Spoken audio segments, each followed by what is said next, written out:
Good morning good morning बच्चों। हम लोग आज मैथ पढ़ेंगे। वृत्त से संबंधित क्षेत्रफल चैप्टर नंबर हो गया आपका 12.1।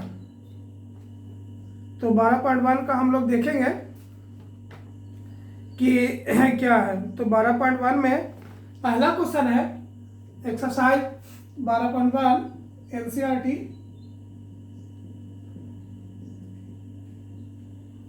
प्रश्न है दो वृत्तों की त्रिज्या। बच्चों प्रश्न है दो वृत्तों की त्रिज्या 19 सेंटीमीटर है और 9 सेंटीमीटर है। उस वृत्त की त्रिज्या ज्ञात करिए जिसका परिधि दोनों वृत्त की परिधियों का योग के बराबर। देखिए बच्चों मैथ में सबसे पहले है कि आप मैथ का प्रश्न समझिए। अगर प्रश्न आप समझ गए, ये आपको आमूल हो चुका कि प्रश्न कह क्या रहा है, तो बस जो आपके पास टूल्स है, फार्मूले हैं, बस उसी को यूटिलाइज कीजिए, आपका मैथ बन जाएगा। एक्स्ट्रा कोई ज़्यादा दिमाग लगाने की जरूरत नहीं है। हम 10th में पढ़ रहे हैं तो 10th जैसा देखेंगे हमारे पास क्या फार्मूले हैं और इसको कैसे एडजस्ट किया जाता है वो देख लेंगे, मैथ बन जाएगा। अब देखिए इसी प्रश्न को पहले करें दो वृत्त, तो हम लोग लिखे सॉल्यूशन। दो वृत्त बनाए, ठीक है। अगर दोनों वृत्त को जोड़ दो तो तीसरा वृत्त जो आएगा इसका दोनों का जोड़ के परिधि बराबर आएगा। क्या आएगा बराबर? दो वृत्तों की त्रिज्या 19 सेंटीमीटर, इसका मान लो 19 सेंटीमीटर, इसका मान लो 9 सेंटीमीटर। छोटा कर देते हैं 9 सेंटीमीटर। उस वृत्त की त्रिज्या ज्ञात करें जिसका परिधि दोनों वृत्त की परिधि के योग के बराबर। इसका परिधि और इसका परिधि। इसका परिधि क्या पढ़ेंगे बच्चों? वृत्त का परिधि क्या पढ़े थे? C बराबर 2πr पढ़े थे ना फॉर्मूला। इसका भी क्या होगा? C बराबर 2πr। ये दोनों को जोड़ के तीसरा लाएंगे, दोनों वृत्त की परिधियों को योग के ये बराबर रहेंगे। तो बराबर कैसे करेंगे? पहले इसका परिधि निकालते हैं। प्रथम वृत्त का परिधि 2πr, 2πr कितना है? 19 सेंटीमीटर। दूसरा वृत्त का परिधि, दूसरे वृत्त का परिधि 2π, इसको r1 और 2πr2, तो ये जगह 2 कितना 9 सेंटीमीटर। तो ये पहला वृत्त का परिधि आया, ये दूसरा वृत्त का। प्रश्न क्या कर रहा है आपके पास? दोनों वृत्त को योग, दोनों वृत्त के परिधि को योग। अब दोनों को योग करिए तो 2π प्लस 19, 2π 9। तो अब क्या आ गया? 2π कॉमन हो गया तो 19 प्लस 9 कितना हो गया? 26। कितना आ गया? सॉरी 20 हो गया 28। 2π 28 हो गया। आप समझ रहे हैं प्रश्न को? 2π क्या आ गया? 28। अब देखिए बच्चों दो वृत्तों की त्रिज्या 9 और 19, 9 दोनों त्रिज्या ज्ञात करें। त्रिज्या जिसका परिधि इस दोनों वृत्तों के परिधि के योग है, इसका परिधि है, इसका परिधि, दोनों का जोड़ के तीसरा का परिधि आएगा। तो इसको जोड़ दिए। पहला वृत्त का 2π 19, दूसरा r की जगह पर r1 19, 2π r2 19। ये दोनों को प्रश्न से जोड़ दिए, लिख देंगे प्रश्न से। अब क्या आ गया? 2π 28। ठीक है। आप देखिए प्रश्न फिर क्या कर रहा है? कह रहा है कि दोनों वृत्त की परिधि के योग के बराबर है। तो मान लीजिए नया वृत्त की परिधि, जो नया वृत्त बनेगा, वृत्त की त्रिज्या कैपिटल R मान लेते हैं। प्रश्न क्या कर रहा था? दोनों वृत्त की परिधि का योग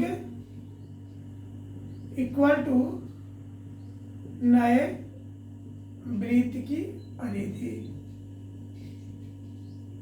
तो दोनों वृत्त की परिधि का योग कितना बच्चा? कितना आया? 2π 28।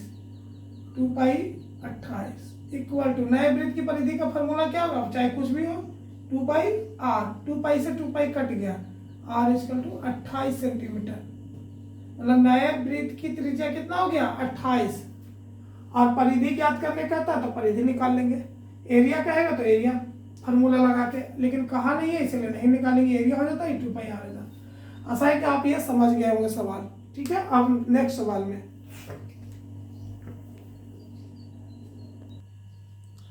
इस प्रश्न में बच्चों हम सब क्या देख रहे हैं कि उसमें परिधि बराबर था और इस समय क्या बराबर है क्षेत्रफल। दो वृत्तों की त्रिज्या दिया हुआ है R1 R2, उस वृत्त का त्रिज्या ज्ञात करिए, उस वृत्त का त्रिज्या ज्ञात करिए जिसका कहाँ गया, उस वृत्त का त्रिज्या ज्ञात करें जिसका क्षेत्रफल दोनों वृत्त के क्षेत्रफल के योग के बराबर है। मतलब एक वृत्त, दो वृत्त, दोनों का एरिया ये नए वृत्त का है। तो प्रथम वृत्त का त्रिज्या बन सेम 8 सेंटीमीटर, दूसरा वृत्त का त्रिज्या 6 सेंटीमीटर, उसमें परिधि बराबर था और इसमें क्या है एरिया बराबर, क्षेत्रफल बराबर। बस ध्यान देंगे त्रिज्या अलग अलग है, दोनों का दोनों को छोड़ेंगे, उस क्षेत्रफल इसके योग के बराबर है, क्षेत्रफल के योग के बराबर है। प्रश्न यही कह रहा है इसका एरिया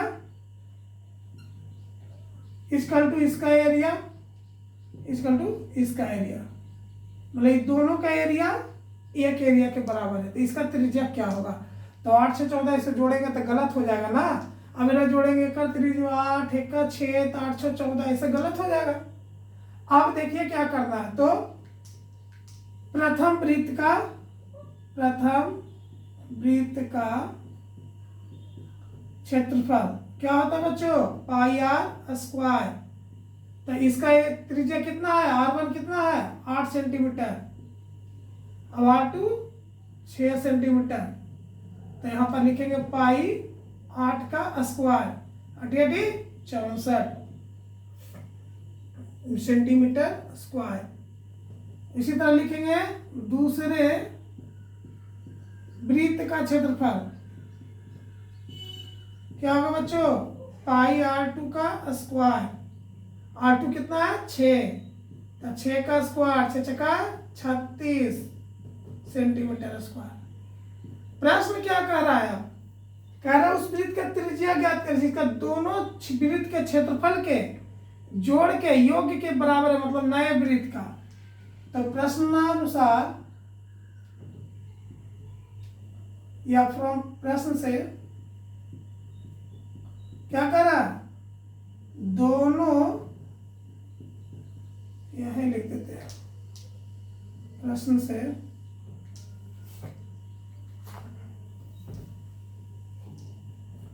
तो लिखे दोनों वृत्त का क्षेत्रफल इक्वल टू किसका कह रहा है नए वृत्त का क्षेत्रफल। ये ना करा दोनों वृत्त का योग जोड़ के नए वृत्त का क्षेत्रफल। तो मान लीजिए नया वृत्त का त्रिज्या फिर क्या मान लेंगे कैपिटल R।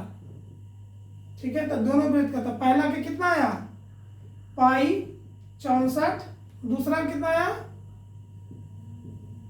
36। दोनों को जोड़ेंगे किसके बराबर नए वृत्त का क्षेत्रफल का त्रिज्या कितना R, तब पाई R स्क्वायर 64 36 कितना हो गया बच्चों 100 पाई R स्क्वायर। नए वृत्त का क्षेत्रफल से ना पाई कट गया R स्क्वायर, इधर अथी में गया तो क्या हो गया अंडर रूट में, तो क्या हो गया 10, तो R बराबर 10 सेंटीमीटर। नए वृत्त का त्रिज्या कितना हो गया 10 सेंटीमीटर, नए वृत्त का त्रिज्या हो गया 10 सेंटीमीटर। 8 सेंटीमीटर की त्रिज्या और 6 सेंटीमीटर की त्रिज्या को जोड़ेंगे तो एक वृत्त बनेगा जिस वृत्त का त्रिज्या होगा 10 सेंटीमीटर। समझ गए। तो वीडियो देखने के लिए धन्यवाद। वीडियो को लाइक शेयर और सब्सक्राइब करें।